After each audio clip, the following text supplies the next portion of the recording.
ఆంధ్రప్రదేశ్ విద్యాశాఖ మంత్రి లోకేష్ గారికి మరియు ముఖ్యమంత్రి చంద్రబాబు నాయుడు గారికి మరియు డిప్యూటీ సీఎం పవన్ కళ్యాణ్ గారికి ఆంధ్రప్రదేశ్ డిఎస్సి అభ్యర్థుల తరపున మా మనవులు ఏమిటంటే, ఒకటి వయసు విషయము, రెండు టెట్ నోటిఫికేషన్ విషయము, మూడు మెగా డిఎస్సికి టైం ఇవ్వాలనే విషయము, నాలుగోది నార్మలైజేషన్ విషయంలో ప్రస్తుతం ఆంధ్రప్రదేశ్ డిఎస్సి విద్యార్థుల్లో గందరగోళం సృష్టించుతుంది. మరి ఎటువంటి న్యాయపరమైన చెక్కులు లేకుండా డిఎస్సి నిర్వహిస్తానని మీరు మాట ఇవ్వడం జరిగింది. కాబట్టి ఒకసారి వయసు అనేది 44 సంవత్సరాలు పెట్టారు. మరి ఇప్పుడు 44 సంవత్సరాల వయసు మీరు పెడితే చాలామంది ఈ నోటిఫికేషన్ అందుకోలేని వాళ్ళు ఉన్నారు. గత ప్రభుత్వం 5 సంవత్సరాలు డిఎస్సి ఆలస్యం చేసింది. మన ప్రభుత్వం కూడా వచ్చిన తర్వాత 1 సంవత్సరం ఆలస్యం అవడం వల్ల చాలామంది ఏజ్ కోల్పోయి ఈ నోటిఫికేషన్ అందుబాటు లేకుండా పోయారు. ఆ విషయాన్ని ఒకసారి గమనించండి. మరి రెండో విషయము, టెట్ అనేది ఆర్టీఏ 2009 ప్రకారం మనకి ప్రతి 6 నెలలకు ఒకసారి కండక్ట్ చేసే విషయం జరగాల్సి ఉంది.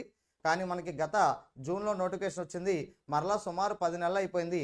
ఈ టెట్ నోటిఫికేషన్లో చాలామంది అభ్యర్థులు లాస్ట్ టైం టెట్ క్వాలిఫై కావడం వల్ల మరొక టెట్ నోటిఫికేషన్ ఇచ్చి మెగా డిఎస్సి పెట్టాలని అభ్యర్థుల యొక్క మనవి. మూడో విషయం ఏదంటే, ఇలా 45 రోజుల హడావిడి టైం ఇచ్చి మీరు డిఎస్సి కండక్ట్ చేయడం వల్ల చాలామంది అభ్యర్థులు నష్టపోతున్నారు. ఎందుకంటే నోటిఫికేషన్ ఎప్పుడు వస్తుందో గ్యారెంటీ లేక చాలామంది వాళ్ళ విధుల్లో పనులు చేసుకుంటూ నోటిఫికేషన్ వచ్చిన తర్వాత కోచింగ్కి వెళ్దామని, ప్రిపరేషన్ మంచిగా చేద్దామని, సెలవులు పెట్టుకుందామని ఎన్నో ఆలోచనలతో ఉన్నారు. అటువంటి విద్యార్థులందరూ కూడా కేవలం 45 రోజుల టైంలోనే ఈ ప్రిపరేషన్ చేయాలంటే చాలా మనస్తాపానికి గురయ్యి ప్రిపరేషన్ మీద విరక్తి చెందేటువంటి పనిలో ఉన్నారు. కాబట్టి మీరు ఒక్కసారి 3 నెలల టైం ఇస్తారని చెప్పారు టెట్కి డిఎస్సికి మధ్యలో.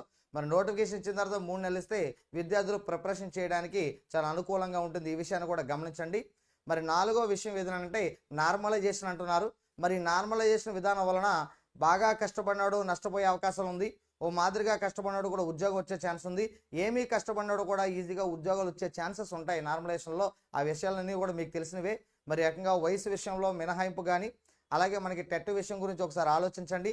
మెగా డిఎస్సికి 3 నెలలు మాత్రం సమయం ఖచ్చితంగా ఇవ్వండి.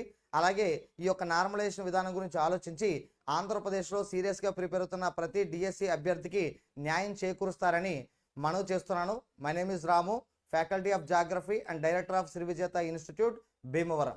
Thank you.